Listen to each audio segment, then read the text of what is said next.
I'm Brianna. It's been a while since that fateful day, but the memories still sting like fresh wounds. I'm sitting on my porch, watching my son, Leo, play in the yard with his friends. He's laughing, carefree, and it warms my heart. But there was a time when his safety was in jeopardy, and it was all because of my family. It was a stormy night, and I had just woken up from emergency appendicitis surgery. 2 police officers stood beside my bed, their faces grim. One of them spoke, his voice soft but firm. "Ma'am, your 5-year-old son, Leo, was found alone at a gas station 3 miles from home. He has asthma, and he was supposed to be safe with your parents." My heart dropped. I called my mother, and her response was cold. "He wouldn't stop crying for you. Your sister, Lily, was getting stressed. She has this big business meeting in New York, and she couldn't miss it.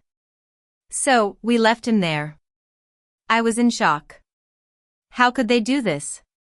How could they choose a business meeting over my child's safety? That same night, still in my hospital gown with an 4 in my arm, I made a decision that would change everything. I signed papers that permanently removed them from Leo's life. They chose a business meeting over my child, and I chose justice over family. Let me take you back to the beginning. I'm a graphic designer in Miami. My husband, Ryan, works on a cruise ship. He's away for weeks at a time, and I've become used to handling everything on my own. Leo is our pride and joy. He was born in the middle of a heatwave in July 2022. He has my curly hair and Ryan's bright blue eyes, and he's had asthma since he was 2 after a severe bout of bronchitis. I'm always extra careful with him. His inhaler is always in his superhero backpack, and I keep a spare in my purse, the car, and on the kitchen counter. You can't take chances with a child who can't breathe. My sister, Lily, has always been the golden child in our family. Growing up, every family event revolved around her. When I got the lead role in the school play, my parents missed the performance because Lily had a piano recital. When I graduated from college with honors, my mother's only comment was, "That's nice, dear, but we need to focus on Lily's job interview." I learned to be quiet, to be the responsible one, and never to complain. I paid my way through college with part-time jobs and student loans. I worked long hours while raising Leo alone during Ryan's trips. Meanwhile, my parents spent a fortune on Lily's luxury apartment in the city. They never once offered to help me with Leo so I could take a break, but they would drop everything to help Lily with the smallest problem. That morning, it was a Tuesday. Ryan had been on the cruise for 2.5 weeks and was supposed to be home in 4 days. I had dropped Leo off at daycare the day before, come home, and done my usual routine. At 2 a.m., I woke up with a sharp pain in my abdomen. It was so intense that I couldn't move. I reached for my phone, which had only 15% battery. I tried to call Ryan, but the ship was in an area with no signal. I left a voicemail, knowing he wouldn't hear it for hours. Then I crawled to Leo's room. He was sound asleep, his night light in the shape of a spaceship glowing softly in the corner. He was hugging his teddy bear, and his breathing was steady. I crawled back to my room and called 911. The operator asked if I had someone who could stay with my child while the ambulance came. I said I'd call my mother. My mother, Helen, answered on the 3rd ring. Her voice was groggy with sleep. I said, "Mom, I'm in a lot of pain." I called an ambulance. "Can you come stay with Leo?" She said, "Of course, honey. We'll be there in 20 minutes. My parents live 20 minutes away in a nearby suburb. The ambulance arrived at 2:20. The paramedics were kind, but I was in so much pain that I could barely answer their questions. My parents, Helen and Robert, pulled into the driveway at 2:40. Helen came into the house in her robe, gave me a quick hug, and told me not to worry. Robert followed the ambulance to the hospital. At the ER, they took my vitals, drew blood, and started in 4. The doctor ordered a CT scan. By 3:30, they had the results. Acute appendicitis. My appendix was about to rupture. The surgeon, Dr. Thompson, was calm and straightforward. We're scheduling you for 7 a.m. It's a standard procedure, but you'll need to stay in the hospital for a couple of days to recover. I asked Robert, can you go home and stay with Mom and Leo? I need to know he's safe. Robert squeezed my hand. Of course, sweetheart. We've got him. At 6 a.m. A news alert flashed on the TV in the waiting room. A major hurricane was approaching Miami, and mandatory evacuation orders would be issued later that day. Robert glanced at the screen, and his phone buzzed. He looked at it, typed something back, and put it away quickly. Later, I would find out that the text was from Lily. At 6:30, a nurse came to prep me for surgery. Robert came to my room and told me that Leo was fine, eating breakfast. I gave him detailed instructions about Leo's inhaler, his food allergies, and daycare drop-off. Robert said, "Don't worry, we raised you. We know how to take care of a kid." As they wheeled me towards the operating room, my phone buzzed in Robert's hand. It was Ryan finally getting signal. Robert answered, "She's going into surgery now. I'll call you when she's out. Leo is safe with us." The last thing I remembered before the anesthesia took over was thinking, Leo is safe. Ryan knows. Everything will be okay. But I was so wrong. When I woke up, the nurse's hesitation when I asked about Leo told me everything. My heart raced, and every worst-case scenario flooded my mind. I was a mother lying helpless in a hospital bed while my only child might be in danger. What I didn't know at that moment was what was happening 3 miles away. At 9 a.m. Lily started calling my mother non-stop. When Helen didn't answer, she started texting. "Mom, where are you? I have this crucial business meeting in New York. The flight is at 1 p.m. If I miss it, my career is over." Lily is 26 years old and has been climbing the corporate ladder in a big tech company. She's been planning this meeting for months, and it's worth a promotion and a huge salary increase. My parents contributed $50,000 to help her start her career. At 9:30, my mother finally responded, "We're figuring it out." At 10 o'clock, she started making calls. She called my neighbors, but everyone was either evacuating or preparing to evacuate because of the hurricane. She called Leo's daycare, but it was closed. She had no options. At 10:30, Lily pulled into my driveway in her fancy sports car. My neighbor, Mrs. Jenkins, has a security camera that faces my driveway. Later, she would give me all the footage. At 10:35, Robert and my mother walked Leo out to the car. Leo was wearing his Superman pajamas and holding his teddy bear. He looked so small and vulnerable. At 10:40, Lily's car pulled in. You could see them talking. Lily was pointing at her watch, and my mother was gesturing wildly.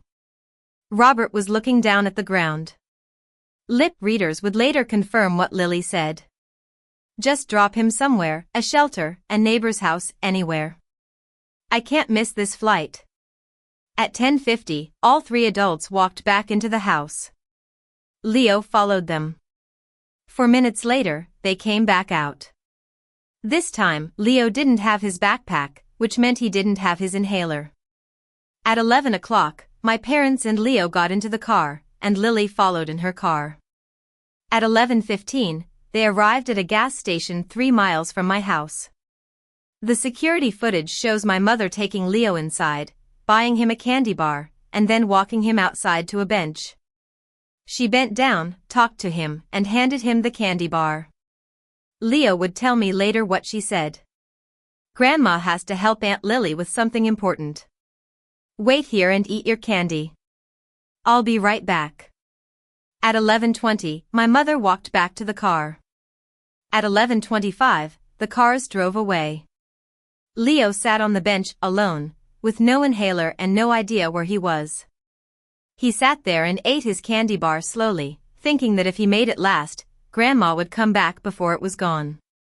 But she never did. While Leo was waiting on that bench, my parents and Lily drove to the airport. At 1 p.m. Lily boarded her flight to New York. At 3 p.m. A kind-hearted woman named Mrs. Davis was filling up her car at the gas station. She saw Leo sitting alone on the bench. She walked over and asked him where his grown-up was. Leo said, "My grandma went to help my aunt." Mrs. Davis gave him a snack from her car and called 911. At 3:30 p.m. The police arrived. Officer Johnson and his partner found Leo calm but scared. He told them his name, his mom's name, and that his grandma had left him there. He also said his chest felt tight. The paramedics arrived and gave him oxygen. His breathing stabilized, but he didn't have his inhaler. At 6 p.m. I woke up in my hospital bed. I was groggy and in pain. I asked the nurse where my family was. She hesitated and then went to get the doctor. 2 police officers walked in. Officer Johnson stepped forward. "Ms. Brianna, I need to ask you about your son, Leo." My heart stopped. "What happened? Is he okay?" He said, "Your son is safe. He's at the station with a social worker, but I need to know who was supposed to be watching him today." I said, "My parents, Helen and Robert. They were at my house with him this morning." "Where are they?" Officer Johnson looked at his partner. "We haven't been able to reach them." I tried to sit up, but the pain was unbearable. I reached for my phone. There were 6 missed calls from an unknown number. The police trying to reach me while I was in surgery. I called my mother's number. Voicemail. I called my father's number. Voicemail. I called again and again. Officer Johnson said, "Ma'am, please stay calm. Your son is asking for you. Can someone pick him up?" I said, "My husband is on a cruise ship. He can't." I broke down. Officer Johnson said, "We spoke to the witness who found your son. She said Leo told her his grandmother left him at a gas station and said she'd be right back." "How long ago did your surgery start?" I said, 7 a.m. He pulled out a clipboard. "According to the security footage, your son was alone at that gas station from approximately 11:30 a.m. Until 3 p.m. Leo had been alone for over 3.5 hours. I said, "I need to see my son." Dr. Thompson came in and tried to convince me to stay. I said, "My 5-year-old was abandoned. I'm going to get him. You can discharge me against medical advice or I'll walk out myself."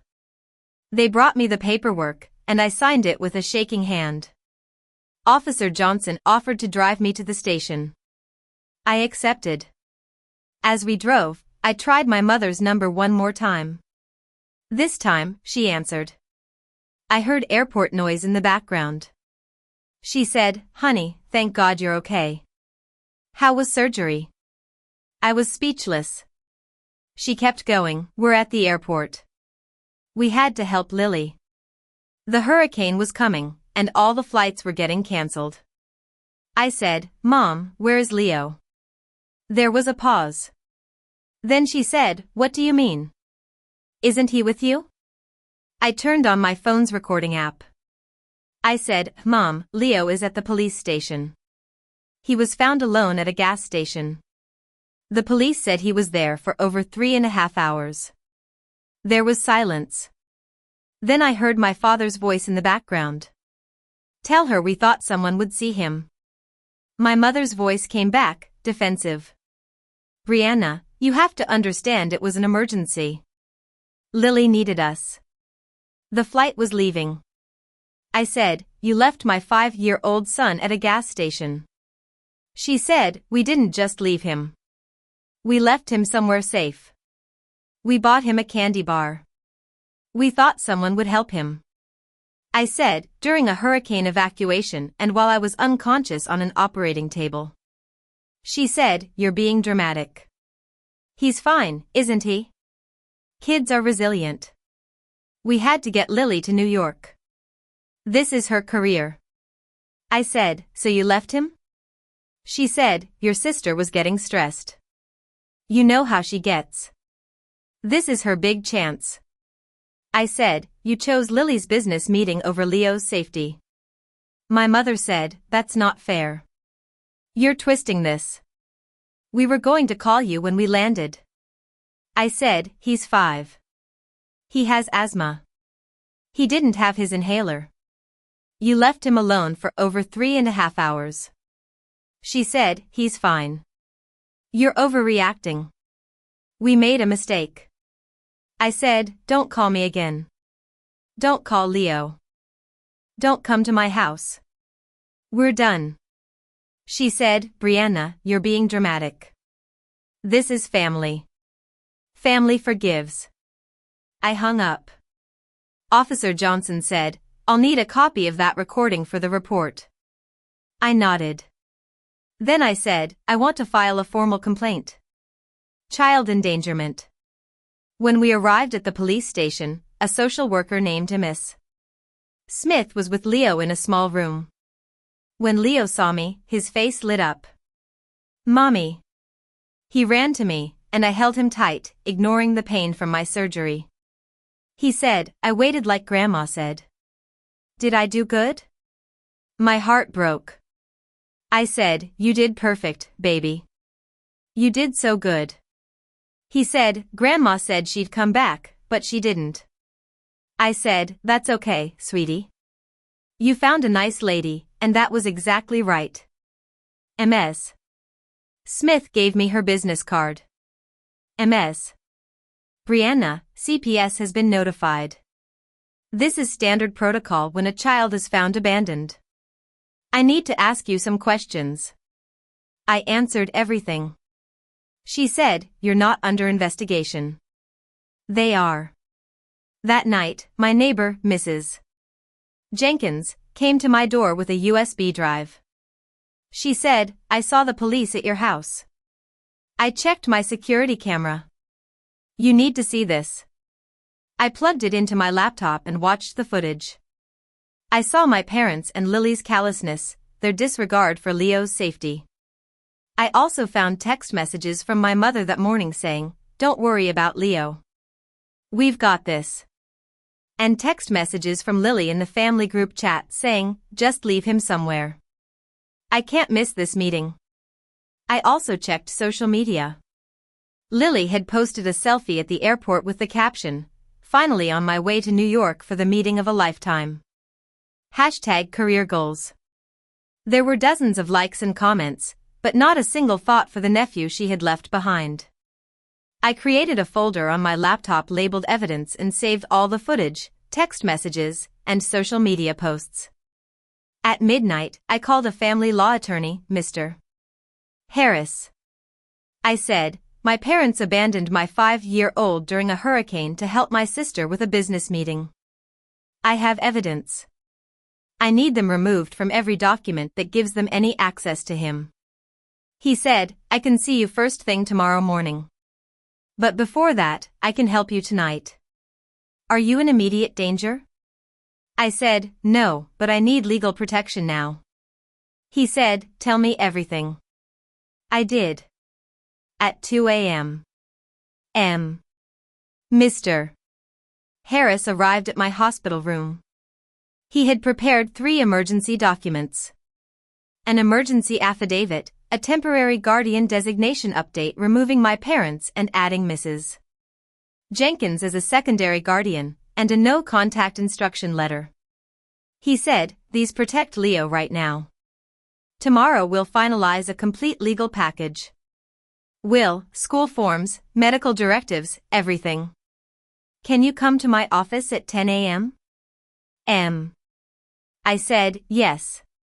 I signed the documents with a shaking hand. It was 2:30 a.m. Mr. Harris said, "These are filed. Effective now. I'll see you at 10 o'clock. After he left, I sat in that hospital bed and cried. Not because I was sad, but because I had finally stood up for my child. I had chosen him over my family's expectations. The next day, I was discharged against medical advice. Mrs. Jenkins drove me and Leo to Mr. Harris's office. He had prepared a full legal package. Emergency guardianship designation, school pickup authorization, medical directive, updated will, formal no-contact letter, and an affidavit for record. He said, "These documents create a legal wall. They can still try to contact you, but they'll have no legal standing." I asked, "Can they fight this?" He said, "They can try, but with the evidence you have, no judge would side with them." In